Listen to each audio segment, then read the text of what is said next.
నమస్తే, welcome to our channel. ఒక్కసారి ఆలోచించండి, రాత్రి 2 గంటలకు మీరు ఫుడ్ ఆర్డర్ చేస్తే ఆ ఫుడ్ తీసుకొచ్చే డెలివరీ బాయ్ పరిస్థితి ఏంటి? అతను కూడా మనలాగే ఒక మనిషే కదా. అయితే ఎందుకు మనం అతనికి గౌరవం ఇవ్వడం లేదు? ఇటీవల ఒక సంఘటన వైరల్ అయింది. ఒక డెలివరీ బాయ్ తన పని చేస్తున్నప్పుడు ఆర్డర్ చేసిన వ్యక్తి అతన్ని అవమానకరంగా మాట్లాడాడు.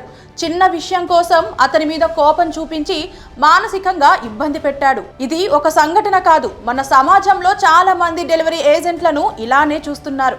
వాళ్ళను తక్కువగా చూడటం, గౌరవం ఇవ్వకపోవడం, చిన్న చిన్న విషయాలకు కోపం చూపించడం. కానీ వాళ్ళు ఎలాంటి పరిస్థితుల్లో పనిచేస్తున్నారు?